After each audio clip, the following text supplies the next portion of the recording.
Municipal కార్మికులతో AP ప్రభుత్వం చర్చలు మరోసారి విఫలమయ్యాయి. తొలి దఫా చర్చలు విఫలం కావడంతో ఇవాళ రెండో దఫా చర్చలకు పిలిచింది ప్రభుత్వం. అయితే చర్చలు విఫలం కావడంతో సమ్మె కొనసాగనుంది. 8 రోజులుగా ఏపీలో సమ్మె చేస్తున్న మున్సిపల్ కార్మికులు ప్రభుత్వం ముందు 13 డిమాండ్లుంచారు. దీనికి సంబంధించిన అప్డేట్స్ మా ప్రతినిధి వినయ్ లైవ్ లో అందిస్తారు. వినయ్, చర్చలు మరోసారి విఫలమైనట్టు తెలుస్తోంది. మున్సిపల్ కార్మికులు సమ్మె కొనసాగనున్నట్టు తెలుస్తోంది. అప్డేట్స్ ఏంటి? శీల గత 8 రోజుల నుంచి కూడా తమ డిమాండ్లు పరిష్కరించాలంటూ రాష్ట్ర వ్యాప్తంగా మున్సిపల్ కార్మికులు ధర్నా చేస్తా ఉన్నారు. దాదాపు 8 రోజులు దాటింది. అయితే ఈ రోజు మరొకసారి గ్రూప్ ఆఫ్ మినిస్టర్ చర్చలకు పిలిచారు. 3 గంటల పాటు మున్సిపల్ కార్మికులతో సమావేశం జరిగింది. ఈ రోజు కూడా చర్చలు విఫలమైనట్టు కూడా మనకు తెలుస్తా ఉంది. మొత్తం మీద ఏదైతే ఆర్థిక పరమైన అంశాలకు సంబంధించి అసలు ఎక్కడ కూడా ముందుకెళ్ళట్లేదని చెప్పి కూడా కార్మికులు చెప్తా ఉన్నారు.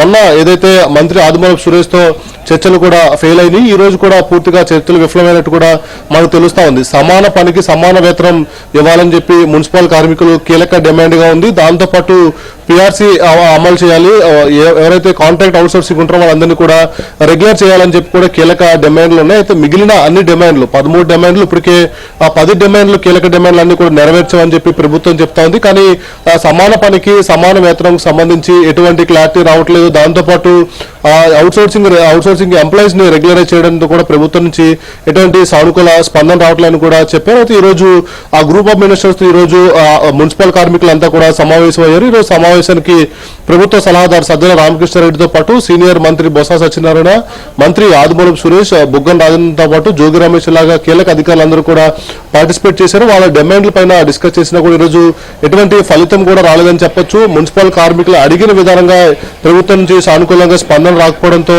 యథావిధిగా సమ్మె కొనసాగిస్తారని చెప్పి కూడా మున్సిపల్ కార్మికులు చెప్తా ఉన్నారు. అయితే ప్రభుత్వం నుంచి కూడా కొన్ని ప్రతిపాదనలు కొన్ని అన్ని కూడా ప్రభుత్వం చేసినట్టు కూడా మనకు తెలుస్తా ఉంది. కొద్దిగా టైం ప్రభుత్వం కూడా అడిగింది. ముఖ్యమంత్రి జగన్మోహన్ రెడ్డితో చర్చించిన తర్వాత నిర్ణయం తీసుకుంటాము, అప్పటి వరకు కూడా టైం ఇవ్వాలి, అప్పటి వరకు కూడా సమ్మె విరమించాలని చెప్పి కూడా అటు మంత్రుల కమిటీ కార్మికులు అడిగినట్టు కూడా తెలుస్తా ఉంది. ముఖ్యంగా ఈ సమాన పనికి సమాన వేతనం అన్నది కూడా దశల వారీగా అమలు చేస్తామని చెప్పి కూడా ప్రభుత్వం చెప్తా ఉంది. అయితే అప్పటి వరకు కూడా ఈ పిఆర్సీ అన్నది అమలు చేయాలని చెప్పి కూడా మున్సిపల్ కార్మికులు కోరుతా ఉన్నారు. మొత్తం మీద సీఎం జగన్మోహన్ రెడ్డితో డిస్కస్ చేసి 12 లేదా 17వ తారీఖు మరొకసారి కూర్చుందామని చెప్పి మంత్రులు చెప్పినప్పుడు కూడా అసలు మున్సిపల్ కార్మికులు ససేమారు అంటారు. అప్పటి వరకు కూడా సమ్మె కొనసాగిస్తామని చెప్తా ఉన్నారు. శీల, అంటే ఇప్పుడు 17వ తారీఖు వరకు కూడా సమ్మె కొనసాగే అవకాశం ఉందా?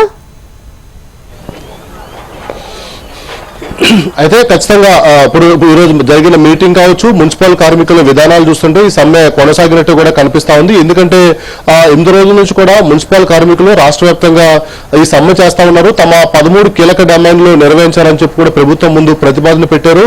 ఒక 2 రోజుల కిందట మున్సిపల్ శాఖ మంత్రి ఆదిమూలపు సురేష్ తో కూర్చున్నా కూడా ప్రయోజనం లేదని చెప్పి కూడా మున్సిపల్ కార్మికులు చెప్తా ఉన్నారు. అప్పుడు 3 డిమాండ్లకు సంబంధించి ప్రభుత్వం నుంచి సానుకూలంగా స్పందన వచ్చింది. ఈ రోజు గ్రూప్ ఆఫ్ మినిస్టర్ తో కూర్చుంటాం కనుక తమకు కంపల్సరీ ఈ డిమాండ్లన్నీ కూడా నెరవేర్తే న్యాయం జరుగుతుందని చెప్పి కూడా భావించాం. కానీ ఆ ఆర్థిక పరమైన అంశాలు ఏ అంశం కూడా ముందుకెళ్ళట్లేదని చెప్పి కూడా మున్సిపల్ కార్మికులు చెప్తా ఉన్నారు. అయితే కీలకమైన ఏదైతే ఆర్థిక పరమైన అంశాలకు సంబంధించి ప్రభుత్వం ముందుకెళ్ళలేకపోతా ఉంది. ఒకవైపు సంక్షేమ పథకాలతో పాటు మిగిలిన అంశాలన్నీ కూడా ప్రభుత్వానికి ఆ భారంగా అవుతాయి కనుక ఇలాంటి విషయంలో జాగ్రత్తలు తీసుకుంటా ఉంది. ఎందుకంటే ఎన్నికల ఇయర్ కాబట్టి ఎవరికన్నా ఒక డిపార్ట్మెంట్ కి కొద్దిగా అనుకూలంగా చేస్తే మిగిలిన అందరూ కూడా ధర్నాలు రాస్తారోకలు చేస్తారు కనుక అదంతా కూడా ప్రభుత్వానికి భారంగా అవుతుందని చెప్పి కూడా ప్రభుత్వం లెక్కలేసుకున్నట్టు కూడా మనకు తెలుస్తా ఉంది. మరోడోరు కూడా అంగన్వాడీ కార్మికులు కూడా తమ డిమాండ్లు పరిష్కరించాలంటూ కూడా వాళ్ళు కూడా ధర్నాలు చేపడతా ఉన్నారు. అయితే అంగన్వాడీకి సంబంధించి అన్ని డిమాండ్లు కూడా పరిష్కరించారు కానీ వాళ్ళు కూడా ఆర్థిక పరమైన అంశాలు ఏవి కూడా ముందుకెళ్ళలేదు. సో వాళ్ళు ఒకవేళ సమ్మె విరమించకపోతే ఆల్టర్నేట్ చూసుకోవాలని చెప్పి కూడా ప్రభుత్వం భావిస్తా ఉంది. ఇలా మున్సిపల్